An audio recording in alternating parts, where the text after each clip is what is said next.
لہب سے پوچھا اگر میں اس کنویں سے تمہیں نکالوں تو کیا تم کلمہ پڑھ لو گے؟ مجھے اپنے نبی مانو گے؟ ابو لہب کہنے لگا حضور میں آپ پر کلمہ پڑھوں گا، آپ کو اپنا نبی مانوں گا، اللہ تبارک و تعالیٰ کو وحدہ لا شریک مانوں گا، اس کے سوا کوئی عبادت کی رہ گئی۔ تو حضور علیہ السلام کو یہ پتہ تھا کہ یہ منافق ہے، یہ کافر ہے، یہ ایمان لانے والا نہیں ہے۔ تو حضور علیہ السلام نے اس جو گاڑ ڈبایا تھا اس کو ہم کنواں بھی کہہ سکتے ہیں، کیونکہ اتنا بڑا تھا کہ اس کے اندر رسیوں سے پیر نہیں آ رہا تھا۔ ابو لہب رسیوں سے پیر نہیں آ رہا تھا، اتنا بڑا انہیں گاڑ ڈبایا تھا۔ تو حضور علیہ السلام نے جیسے نیچے ہاتھ دیا اس کو پیر نکال دیا۔ کہو سبحان اللہ۔ حضور علیہ السلام نے اپنے ہاتھ سے اس کو پیر نکالا۔ جب وہ باہر آیا تو وہ کہنے لگا کہ میں کلمہ نہیں پڑھوں گا، میرے باپ اجداد کو میرے قبیلے کے پیچھے دادا گزر چکے ہیں، اتنا خاندان گزر چکا ہے، انہوں نے ایمان نہیں لایا تو میں ان کے عقیدہ پر چلوں گا، میں کلمہ نہیں پڑھوں گا۔ لیکن حضور علیہ السلام وہ کافر کے لیے بھی رحمت للعالمین، تمام جہانوں کے لیے رحمت ہے۔ حضور علیہ السلام کی بارگاہ میں ایک اونٹ آیا اور شکایت کرنے آیا کہ جو میرا مالک ہے وہ 10-20 سال سے میرے سے خدمت لیتا آ رہا ہے اور اب اس کے خیال میں یہ ارادہ آیا کہ اب یہ اونٹ جو ہے بوڑھا ہو گیا ہے، میں اس کو ذبح کرتا ہوں۔ حضور علیہ السلام اس نے مجھ سے 10-20 سال سے خدمت کی ہے، اب جب میں بوڑھا ہو گیا ہوں یہ مجھے ذبح کرنا چاہتا ہے۔ تو وہ شکایت ہی کر رہا تھا کہ اس کا مالک وہاں پہنچ جاتا ہے، اس اونٹ کا مالک پہنچ جاتا ہے۔ تو حضور علیہ السلام سے وہ کہنے لگا کہ حضور میرا کوئی ارادہ نہیں تھا، میں دل میں سوچا ضرور تھا لیکن میں ایسا اب کرنے والا نہیں ہوں۔ اونٹ کی آنکھوں سے آنسو آنے لگے۔ حضور علیہ السلام سمجھ گئے۔ حضور علیہ السلام نے فرمایا اس اونٹ کو، یہ اونٹ مجھے بیچ دو۔ حضور علیہ السلام جانوروں کی بات سن سکتے ہیں، سمجھ سکتے ہیں، ہمارا یہ عقیدہ ہے، جو لوگ نہیں مانتے وہ نہ مانے، لیکن ہمارا یہ عقیدہ ہے حضور علیہ السلام سب کی بولی سمجھ سکتے ہیں۔ حضور علیہ السلام کو جہاں تک بھی جانتے ہیں، جو ہماری سوچ میں خیال آنے والا ہے اسے بھی جانتے ہیں۔ کہو سبحان اللہ۔ تو حضور علیہ السلام نے فرمایا یہ اونٹ کتنے میں بیچو گے؟ یہ اونٹ میں خریدنا چاہتا ہوں۔ تو اس نے وہ اونٹ حضور علیہ السلام کو بیچ دیا۔ حضور علیہ السلام نے وہ اونٹ خرید کر اسے آزاد کر دیا۔ جب وہ اونٹ چلا گیا تو حضور علیہ السلام نے 3 مرتبہ آمین کہا تھا۔ پہلی مرتبہ آمین کہا، پھر دوسری مرتبہ آمین کہا، پھر تیسری مرتبہ آمین کہا۔ تو صحابہ نے پوچھا یا رسول اللہ صلی اللہ علیہ وسلم آپ نے آمین کیوں کہا، اس سے کیا وجہ تھی؟ تو حضور علیہ السلام نے فرمایا اے صحابہ کرام جب اونٹ جا رہا تھا تو اس نے مجھے 3 دعائیں دی ہیں، 3 دعائیں دی ہیں کہ اللہ تبارک و تعالی آپ کو اس کا اجر عطا فرمائے جو آپ نے مجھ پر احسان کیا، مجھے خرید کر مجھے آزاد کر دیا، اللہ تبارک و تعالی اس کو آپ کو اس کا اجر عطا فرمائے۔ میں نے کہا آمین۔ دوسری مرتبہ اس اونٹ نے کہا اللہ تبارک و تعالی آپ کی تمام امت کی بخشش فرمائے۔ میں نے کہا آمین۔ پھر تیسری مرتبہ آمین کیوں کہا؟ تو اس اونٹ نے کہا کہ اللہ تبارک و تعالی آپ کے تمام گنہگار امتیوں کی بخشش فرمائے۔ رسول اللہ صلی اللہ علیہ وسلم نے فرمایا آمین۔ رسول اللہ صلی اللہ علیہ وسلم اپنی امت سے بے حد محبت کرتے تھے۔ رسول اللہ صلی اللہ علیہ وسلم اپنی امت سے بہت زیادہ پیار کرتے تھے۔ رسول اللہ صلی اللہ علیہ وسلم ہمارے لیے راتوں کو جاگ کر ہمارے لیے بخشش کی دعائیں مانگتے تھے۔ کہو سبحان اللہ۔ حضور علیہ السلام نے فرمایا کہ جو میری امت کے ولی ہوں گے، اللہ تعالیٰ کے نیک بندے ہوں گے، وہ تو جو چھوٹے گنہگار ہوں گے، جو صغیرہ گناہ کرنے والے ہوں گے، وہ ان کی بخشش فرمائیں گے۔ میں کس کی بخشش فرماؤں گا؟ حضور علیہ السلام نے فرمایا میں ان گنہگار امتیوں کی بخشش فرماؤں گا جو کبیرہ گناہ کرتے ہیں، میں ان کی بخشش فرماؤں گا۔ حضور علیہ السلام اس قدر اپنی امت سے محبت کیا کرتے تھے۔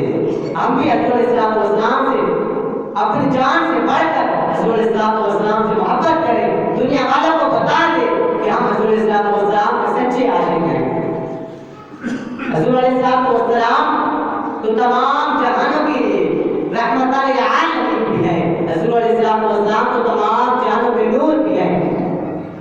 حضور علیہ السلام تمام جہانوں کے نور بھی ہیں.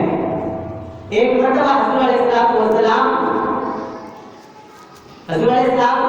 کے دادا حضرت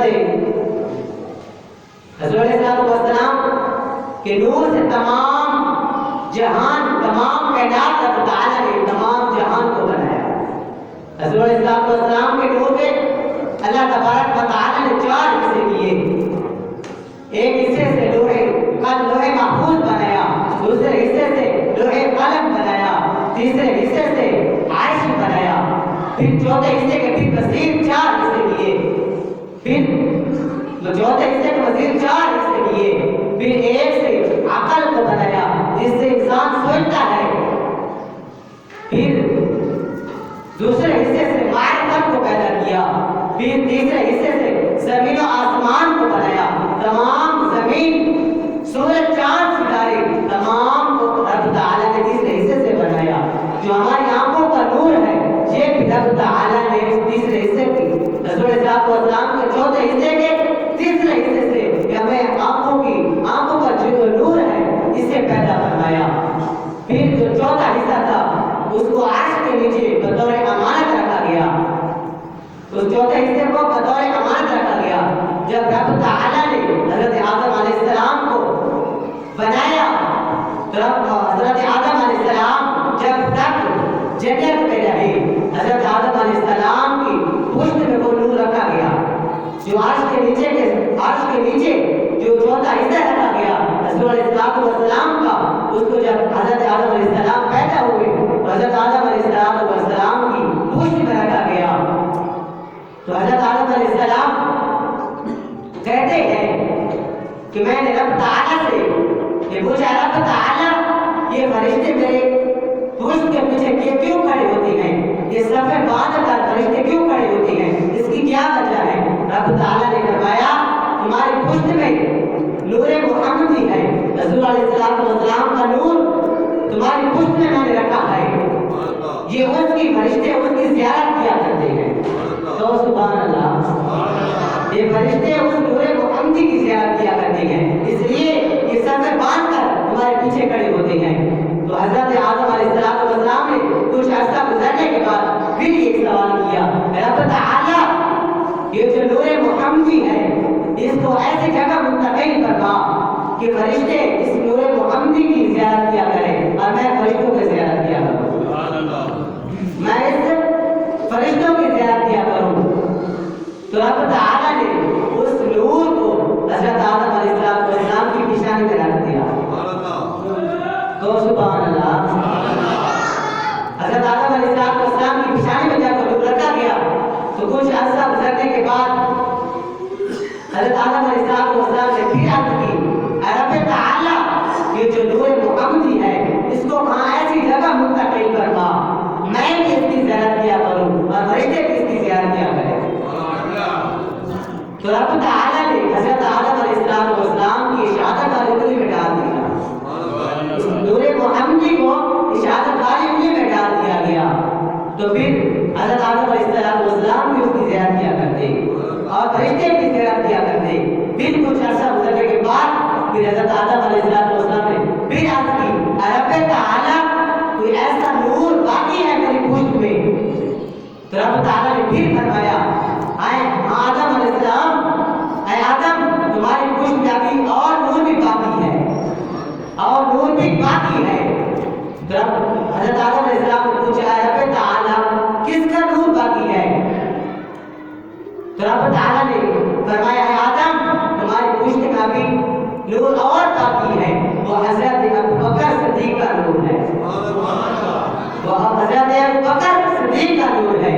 تو پھر کچھ عرصہ گزرنے کے بعد پھر حضرت آدم علیہ السلام نے سوال کیا، اے رب تعالیٰ اس نور کو بھی ایسی جگہ منتقل فرما میں بھی اس کی زیارت کیا کروں.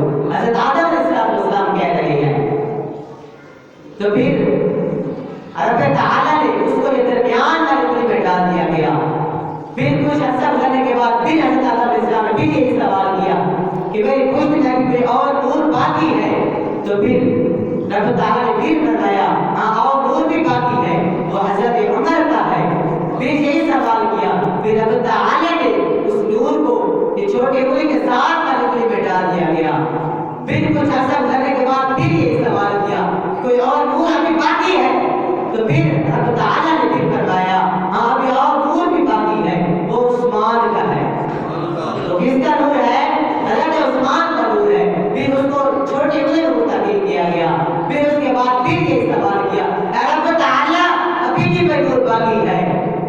تو رب تعالیٰ نے فرمایا ہاں اور بھی نور باقی ہے، وہ حضرت علی کا ہے جو انگوٹھے میں رکھا گیا۔ تو سبحان اللہ، وہ حضرت علی کا نور ہے جو انگوٹھے میں نور رکھا گیا، جو تمام جہان کی تخلیق تھی رسول علیہ السلام کے نور سے ہوئی۔ اللہ تبارک و تعالیٰ نے اپنے نبی کو پہلے ہی امتوں کو بتا دیا کہ میرا نبی آنے والا ہے۔ تمام نبی یہی خواہش کرتے رہے کہ ہمیں حضور علیہ السلام کو امت میں پیدا کروانا۔ ہم یہ کتنے خوش بخت ہیں کہ اللہ تبارک و تعالیٰ نے ہمیں حضور علیہ السلام کو امت میں پیدا کروایا۔ کتنے خوش نصیب ہیں کہ حضور علیہ السلام کی امت میں ہماری پیدائش ہوئی۔ تو رب تعالیٰ سے دعا کیا کرے کہ رب تعالیٰ حضور علیہ السلام کی جو راستہ ہے حضور علیہ السلام کی سنتوں پر عمل کرنے